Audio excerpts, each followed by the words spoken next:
Welcome to Gate Crash, a podcast dedicated to kicking open the door to your next favorite thing. Our mission, our creed, and our code is this: to make all things more approachable and accessible to everyone. We want you to find a universe that you'll fall in love with. Today's guest is known for a number of reasons, which include being the director of Tammy's Always Dying, an actor on shows like Flashpoint and Felicity, and as a singer-songwriter. Many of you also may know her as the OG Pink Ranger Kimberly. She is now co-writing Power Rangers The Return with Matt Hotson, with art by Nico Leone, colors by Francesco Scala, and letters by Ed Duke Shire. It is out today from Boom Studios, and I am honored to be joined by Amy Jo. How are you? I'm feeling pretty good. How are you? I am ecstatic. I will admit, I texted my parents this morning that I was like, oh my God, I'm interviewing her today. And they're like, I remember bringing you to the theater when you were 4. It was the first film that I ever saw. And they sat me on my dad's lap and he made me watch. I watched the whole thing and didn't make a sound. So I was like, it only took me 31 years to talk to her. So we're good. Here we are. We made it. We made it. I don't know how much you know about me as a journalist, but most people know in the comics world that I'm a hard-hitting journalist. So I start all of my interviews off with a very tough question, and I hope you have come prepared. I haven't, but go ahead. What's your favorite sandwich? Oh, well then. I haven't always been a sandwich person, but my pal Lisa Rotundi opened a sandwich shop in Los Angeles. I am plugging her sandwich shop right now. It's called Rosemary and Thyme, and they have the most delicious tuna sandwich with this big, huge layers of avocado on top with this like yummy sourdough bread. It's the best sandwich I've ever had. Is the Thyme Time or Thyme? Thyme. Nice. I like that. Yeah. Now, you are writing Power Rangers The Return. You have embodied this character for many, many years, but this is, I think, the first time you have full narrative control. What does that feel like for you as an actor who has portrayed this character, but now you're the person guiding them? What comes up in my head first is writing with Matt, who is my co-writer, has been a very interesting learning curve because I've always written on my own screenplays and stuff. And so, there's a lot of freedom that we've gotten from Boom and from Hasbro to write this as we see it. But there is another cook in the kitchen. So we spend a lot of time like really talking things out and figuring out, because we both want to be satisfied and happy with it at the end of the day. Mm-hmm. And so it's a collaboration, right? And so collaborating is always negotiation, and there's a lot of letting go. And then, you have to choose your battles, and there's that plays into it. But having said that, it has been an absolute blast recreating and dreaming up what if these characters had stayed together, or what if the Rangers, there was only the original Rangers, where would they be now after this massive attack on the moon 22 years ago? And so there's a lot of emotion that has gone into writing this book and revisiting people that are no longer with us, not necessarily actually them, but their characters that they played. And so it's been a real emotional, very cool journey. That is very interesting to have to hear all of that. Now, I'm very excited to talk craft with you, but I am wondering, when you were first working on this project with Matt, were there any major themes that you wanted to explore in the writing? Was there anything like you were like, I really want to like get into this type of storytelling? Well, the original idea came because I had this idea of Tommy and Kimberly having a daughter named Olivia and writing something that took place 22 years later in this like dystopian world. This is not what the comic book is, by the way. and and having her be like this 911 dispatcher, but she doesn't know that she comes from a ranger lineage. And I had this whole thing going on. It was very dark angel, um, Supergirl kind of thing. But I knew that it was going to be a very hard road to try and get that off the ground as a television show, because it's a franchise that has its own agenda. And so, in talking with Matt, my boyfriend, who's a massive comic book fan. He has thousands and thousands of comic books, and his dream is to be a comic book writer. That what if we imagine this as a comic book? And then with the 30th anniversary coming out, we sort of took my original idea and spun it to really be something that is all of the original Rangers, and creating a story from that point and that aspect. Did I Yeah. get too far off with the original question? No. Listen, I want to hear whatever is going through your mind about this work, because it is interesting to think to know you had this idea originally and it wasn't something that they were like, hey, do you want to come back and do this? Yeah, I never actually pitched it to Hasbro. I never actually got as far as going down that road to try to make it a TV show before even going through that road of surely a lot of heartbreak and rejection. Yeah. We decided to do the comic book and reach out to Boom, who a year later, after we reached out, jumped on board and was super excited by the idea. So yeah, it's been like an interesting journey, but it was right when COVID hit that we started actually dreaming up and really figuring out what this story would be with the original Rangers. Love that. Now, as some people may not know, you are also a singer-songwriter. And I find that very interesting because I love getting to discuss art in different formats. And while songwriting is usually a siloed experience of writing stories and things like that, I wanted to know for you, what do you think is special about doing something in a more visual format like comics than something like songwriting that people have to listen to? Are there any strengths that you think you have as a writer because you know how to do music and things like that? Sure. I mean, if you look at my house, I rotate around it. I have my music, my piano section, and my guitar that I spend half the time writing songs. And then I have this whole paint studio in my kitchen now that I go and paint. And then I spend many, many hours starting at 5 a.m., sitting at my computer, dreaming up and writing stories. And so I think they all go a bit hand in hand. I have an EP coming out later this year that I'm just finishing up writing.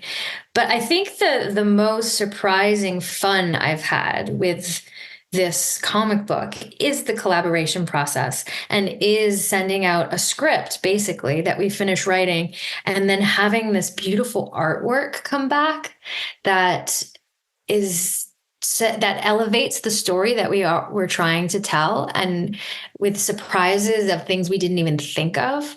That's really cool. I mean, filmmaking's a collaboration process as well. Yeah.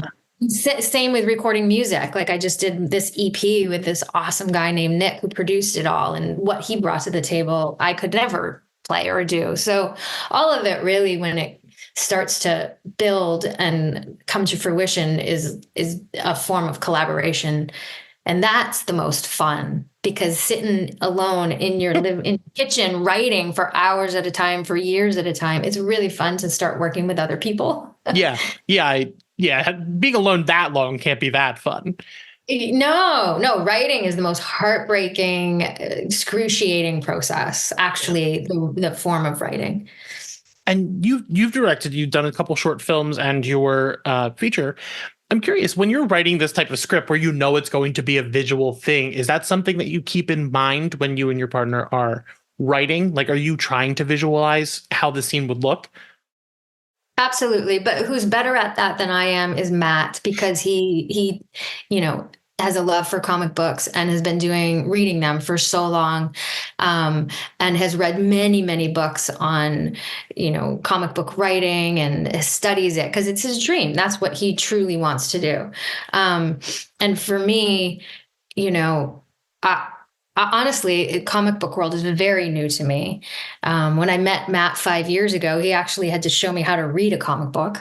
I was like, you've come a long way. How do I do this? So, so I have images in my head that I sort of explain and to Matt, and but in the actual writing on the page of how the panels are laid out and in which order the characters will be talking and all that, that's really Matt, because he knows that world so well, and he knows the rules of it, which is a very different world than writing a screenplay.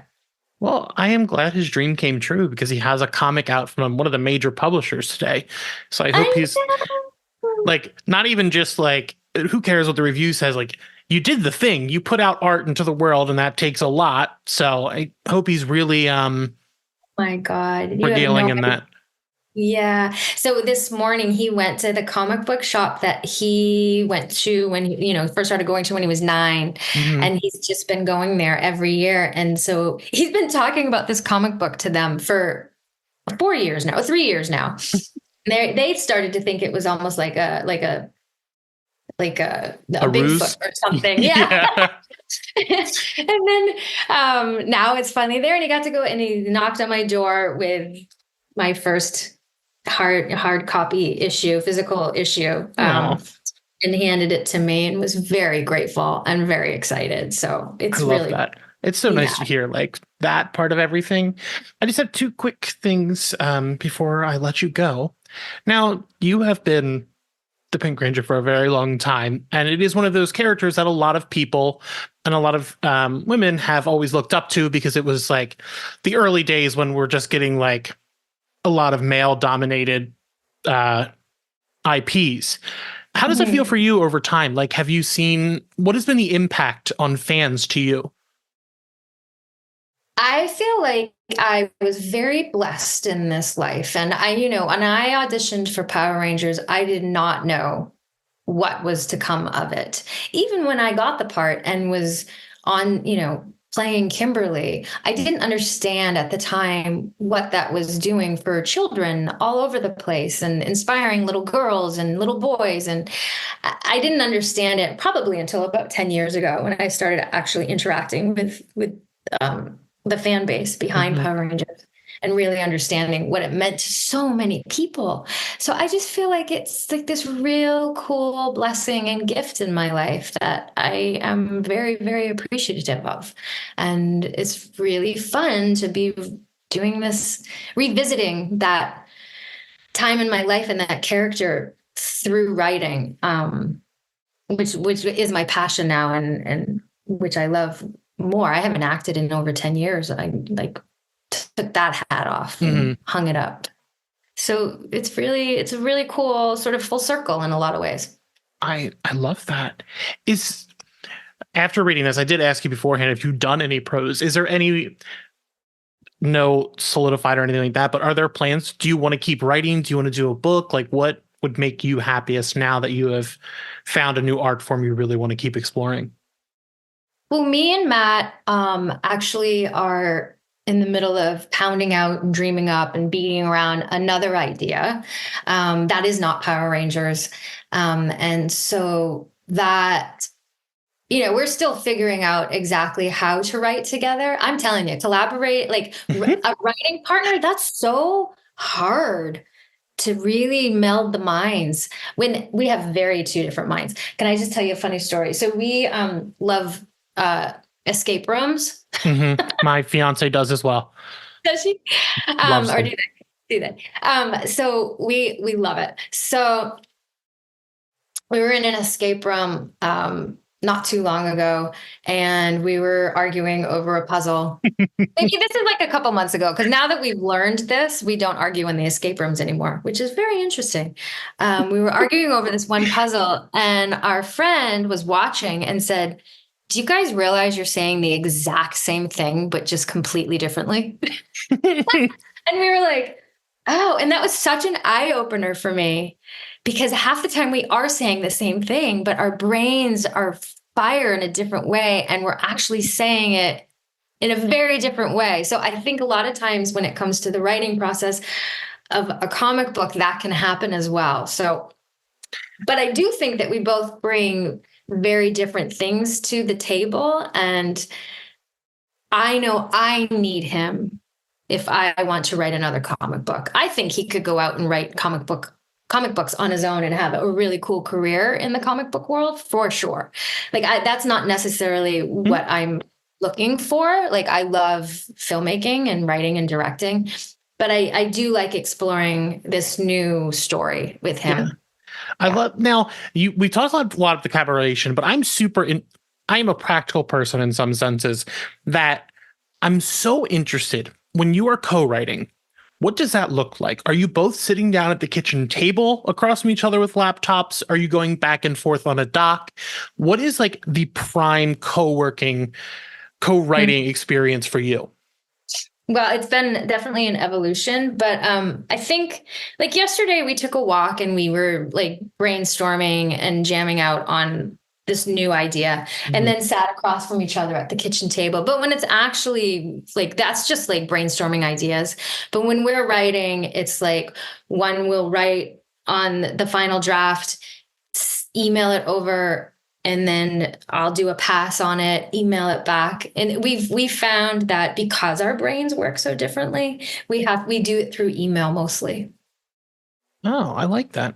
But I like the idea of walking around like you're physical and you're like, okay, and just jamming.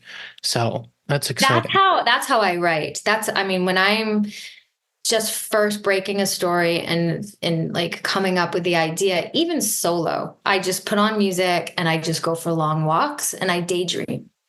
Where Matt has a different kind of a brain, where his is more, I would say Matt's more cerebral and I'm more emotional.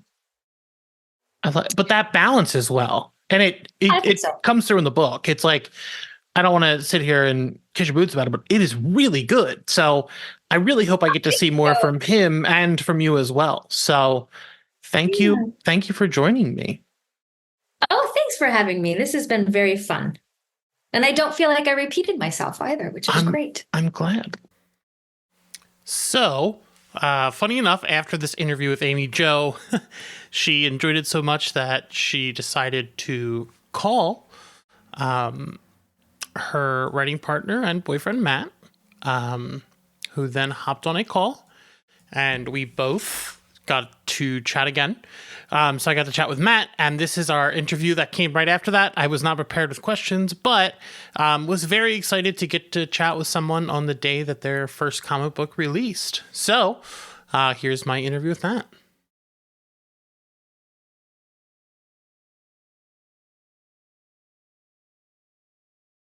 And this is a part 2 to our Power Rangers interview, actually.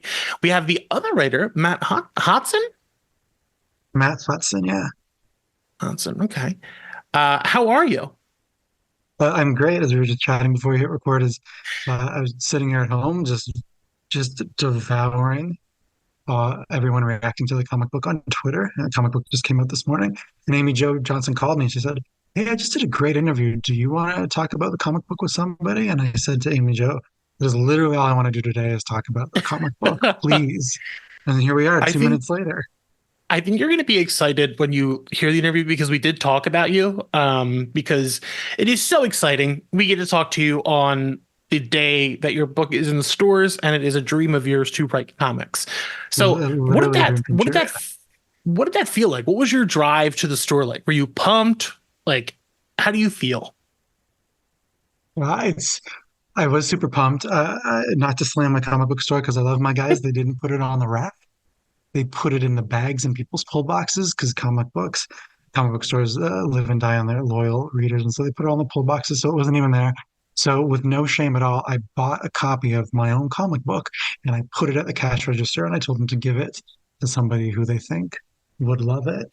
Not to sound unappreciative, but it's almost a foregone conclusion because we have digital copies of the book, and I think there's a bunch of free copies coming from Boom.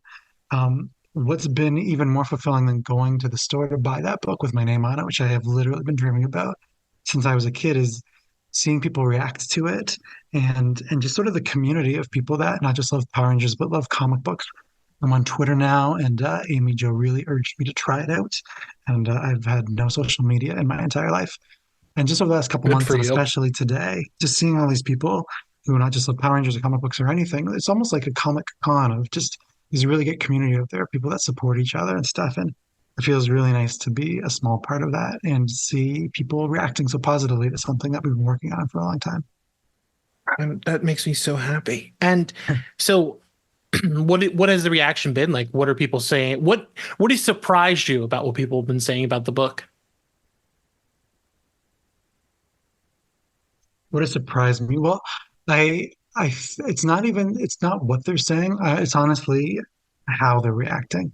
And I shouldn't be surprised because Boom did a Kickstarter Direct Reserve back in November, December, and I just didn't know if anyone was going to support it or be interested in it, and it blew everybody away. I think it was about $600,000, and almost 6,000 people supported it, and I had no idea what I was getting myself into, and dare I say, I underestimated the Power Rangers comic book fans. And so today, with the first issue coming out, and I know the Kickstarter fans get a copy of it digitally too. It's not so much what they're saying; it's just the fact that people love it so much, which is so gratifying. Because Amy Jo and I have been working for a really long time crafting something that we think is a good story and deserves to be out there, but also makes fans from 30 years ago and never lapsed fans really, really happy. And listen, I think I'm both of those. Like, I just love this. Like, all the comics that have come before have been awesome. Like, the once the Boom got hold of Power Rangers, it's been like it's like they had their own crisis at one point. So it's like really cool to see how the comics have evolved. And your story is incredible. What for? Because I know you're a huge comic book nerd. What stories inspired you working on this title? Because it's kind of like a I don't want to say an Old Man Logan type story, but it happens after the power days of the Power Rangers. Yeah, I mean, that's a good question because I think I read almost everything, and there's some really, really good stuff out there. Like Kyle Higgins did Shattered Grid. He started building it almost right out of the gate. Ryan Parrott, I loved Go-Go. The beginning of Go-Go, where there's literally like people moving out of Angel Grove because one giant monster alien attacked the city, and they had no idea that it was going to be happening every week for the rest of their lives. So seeing the sort of like the ground level consequences of living in a town with Power Rangers, Matt Groom has done great work. Melissa Flores for the last year has just every single issue. She's just got stuff that I feel like she's been saving up for years, having worked with the brand for a long time. Her run is killing it, and they're doing a big event right now. So I looked at almost all of that with Amy Jo, and it almost wasn't what inspired us. It was what should we not do, and what do they do so well that we should just veer in a totally different direction. And leaning into the Amy Jo Johnson of it all, of someone who has such a unique perspective on these characters and the Power Rangers as a whole, and just doing something completely different from the storytelling to the art style to the colors. Colors, I didn't even think about it. They're so far off from what we're so used to with the Rangers book. It's not muted, but it's like a darker, even for like the Draken stuff. This is a very unique color palette that Francesco brings. I really love the style of this book. Francesco de Gray, and color was something we really specifically. Amy Jo and I are not artists, despite me trying 20 years ago really hard to come up with an idea for the color palette that Nico and Francesco and I worked on together a lot too. Is just it's Power Rangers are big, bright, bold colors, and superheroes are big, bright, bold colors. And without spoiling anything in the book, issue one is titled "No More Power Rangers." So how can we use color to help tell the story in a world with no more Power Rangers, and what does that look like? And maybe how will things change if we do see Power Rangers and when we do see Power Rangers? So that was a little note that we put on the top of the script, but the art speaks for itself in terms of the talent behind Francesco and how he was able to pull that off. It melds so well together with the story and the art being the kind of stylistic choices that you wanted, and that the artist and the colorist did. So I'm very excited that it all came together. Yeah, and Nico did a great job with Dan Moore did a lot of the cool character Yeah. designs, and having Dan involved in any way, which is great. He's Yeah. super busy conquering the DC universe. So for him to do character designs and be involved is great. Nico's really taken the baton and he's really run with it and done his own spin.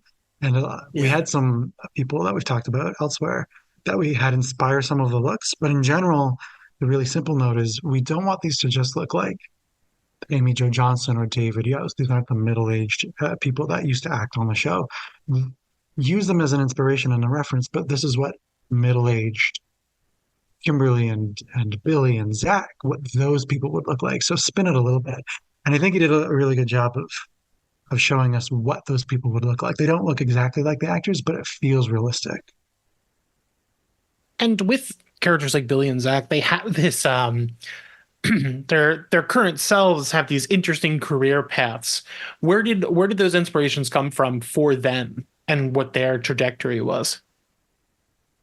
Well, we really wanted to examine if you were a superhero when you were 15 years old, and then 30 years later you weren't a superhero anymore. What would that be like? How would that affect your life? So when looking at the careers and the lifestyles of the Rangers, it was great to have these different characters who have very different personalities and looking at, Billy, I don't think anyone would be surprised. Billy would almost turn into like a tech whiz Steve Jobs type guy who could utilize his technology he gleaned when he was a ranger and use that to help better the world.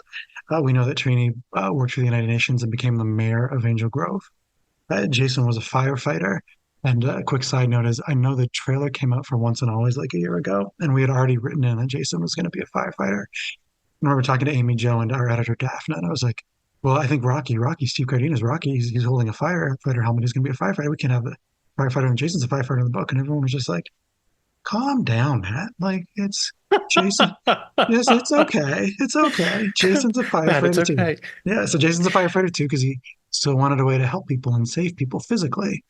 And then Zach is someone who he was a superhero and he saved the world and never got the credit for that and just wanted to find a way to be charitable and a philanthropist and use his past as a Power Ranger to keep helping people and draw attention and awareness and stuff and raise money for charity.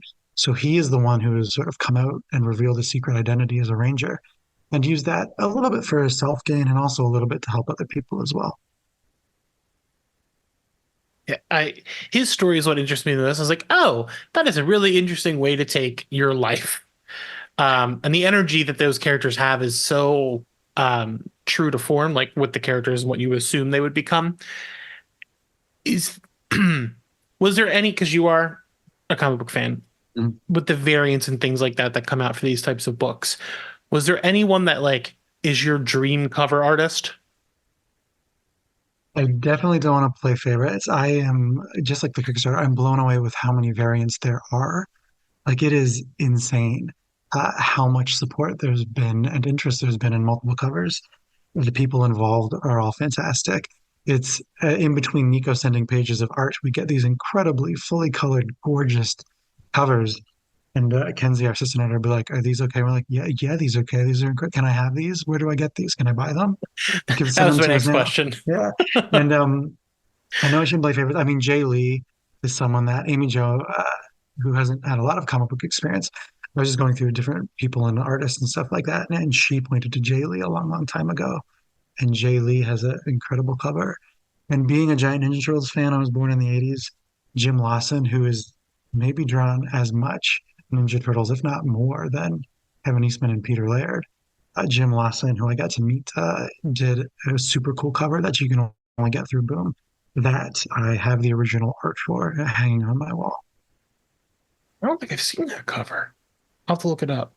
But does Nico work digital or physical for his art? Nico works digital, which is probably good for my wallet because if he was doing That was physical where I was stuff, going. yeah, I would probably buy every page and be bankrupt. He works digital, but it's not just a matter of working digital. What Nico does is he embraces that technology, and he does something that even as a giant comic book fan, I am blown away by how he builds all the sets digitally, and then he puts the characters in them.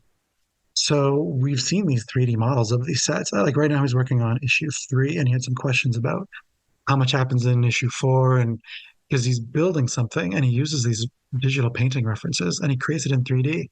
A really good example of how that comes to everybody's benefit is at the end of issue 2, without spoiling a really important scene.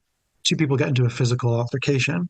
But yes, there will be fighting in this book. People, for anybody that thought there wasn't enough action in issue 1, it is a strap. Fasten your seatbelts for issue 2.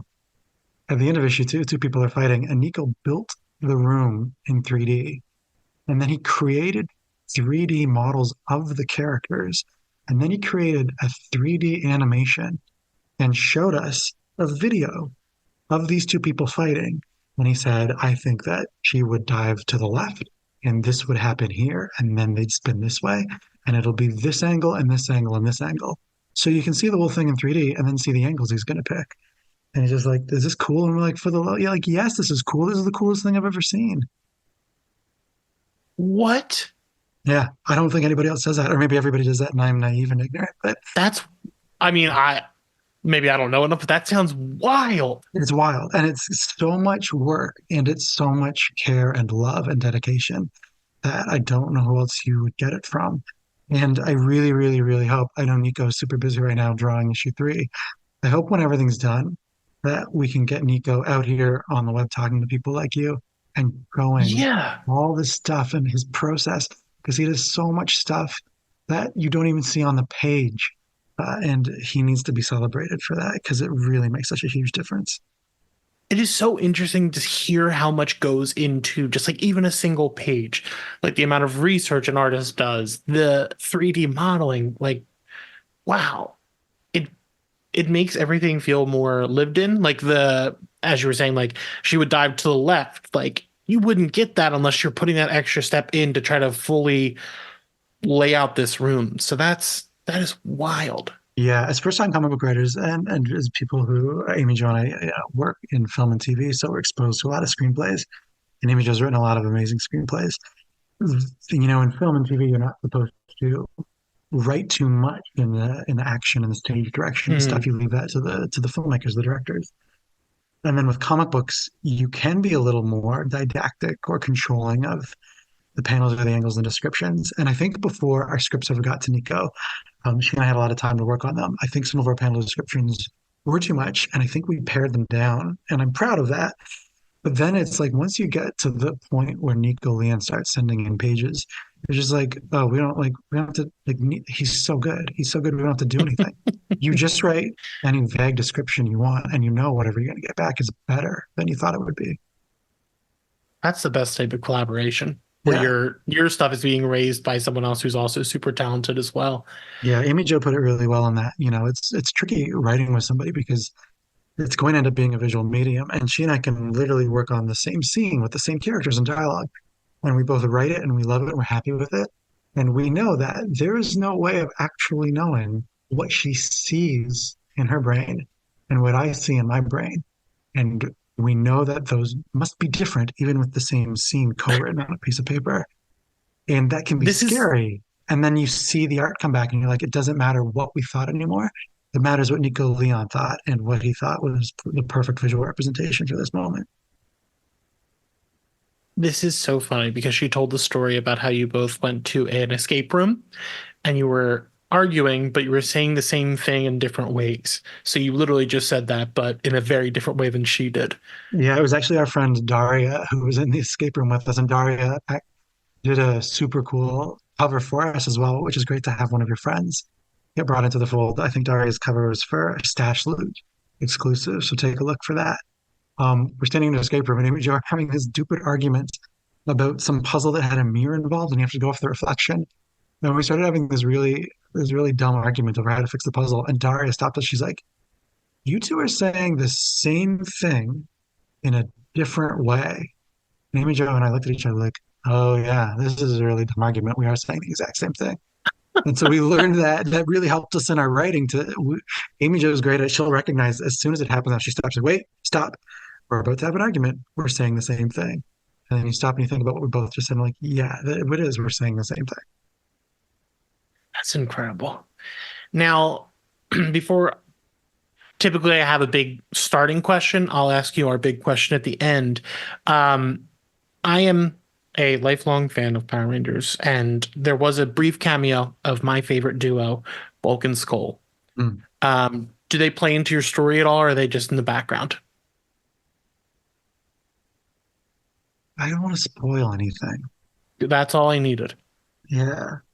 That's And all I needed. so let me follow up on that because Bulk and Skull definitely deserve everybody's love and attention.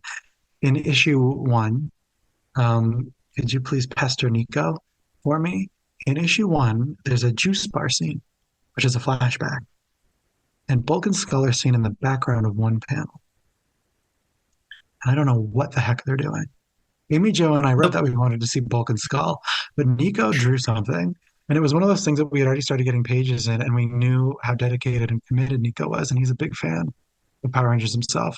Bulk and Skull are doing something, and we saw it, and we was like, we don't have to, there's no point in bugging Nico because whatever those guys are doing is an Easter egg or something really cool, a fantastic reference. So awesome. We trust him and we'll just leave it. But I'm still waiting for someone to see that panel and tell me what the heck is going on. I was reading the review copy, so I couldn't screenshot it because there's a gigantic boom watermark through it. Right. But it is hilarious because that was the first thing I saw. I was like, I need to put this up, but like can't because of the screenshots. But it is so funny seeing them in the background with Ernie is the Yeah. juice guy, right? Yeah. Bam! Look at me. It is just a brilliant. Because these two live in a town where pretty much everyone knows kung fu, and they're still bullies. So like, there's no one stronger on planet Earth than these two idiots. So I was just excited to see them, let Cool. alone know they may play into something later. I am glad that you like them, and Amy Jo is a fan of Bulk and Skull as well, and the comic book is co-written by Amy Jo. So Good, hopefully you haven't seen the last of them. good. That's all I needed. Now, I am a hard-hitting journalist, so I always have a tough question open, but you and I came together under wild circumstances. So, what is your favorite sandwich? Mm. There's nothing better in life than a good sandwich. My favorite sandwich. I'm gonna go really random here because I feel put on the spot. We were leaving New York City just a couple days after Christmas, and in the Newark airport, there was some place that's probably some like whatever chain that everybody in the States knows, but I'm Canadian, called like Max and Tony's. And I just had some sort of pizza sandwich with like meatballs and pepperoni in it. It was one of the best things I've ever eaten in my life. And I know there's not a lot of people that can say one of the best things they ever eaten in their life came from a fast Uh, food counter at the Newark airport. But that's my answer, and I'm sticking to it because I'm very caught off guard. Pizza I'm sandwich, so Max and Tony's. Tony Max. Maybe, yeah, it's probably Tony Max, sure. Like Philadelphia I'm based or something. Yeah, I'm from Philly, so I'm just trying to figure Ah, out what you had. Because now I listen. I don't really want to. No offense to you, I don't really want to go eat at the Newark airport right now. But interesting, huh? That is a very good answer because I've never had someone say airport food after thank you. 4 or 5 years of doing this. So you are Huh? a very unique person. There's almost like double, like pizza with crust on the bottom end. And it probably doesn't even qualify as a sandwich. And so I Listen, sidestepped if your you answer. But I think just in answering a question by saying some of the favorite food I've ever had in my life came from the Newark airport gives people a lot of insight into who I am. And that's good for an interview yeah, like this. yeah. Well, I am very excited to see what you do next in the comic book world, and I'm so happy for you that this came out and it is a hit because I've seen nothing but positive reviews all over Twitter and people I've talked to about it. So I'm excited to see what comes next for you. That means a And lot to where me. Thank you so much. where can people find you and your work? Well, I'm on Twitter at Matt underscore Hotson, Hotson. This has been one of the most creatively fulfilling things I've ever worked on. And I know I take it for granted, like I work in film and TV, and it's a super cool industry. It's a really cool things every day.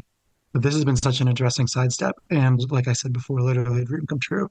So hopefully you haven't heard from the last from me And if the reviews and the responses stay as positive as they have been, and we keep seeing support like we did on the Kickstarter, hopefully it's not the last everyone has heard from me and Amy Jo together. Like that. Is the series set? Is it a 6-issue miniseries or 12? 4 issues. 4 issues. Got it. Yeah.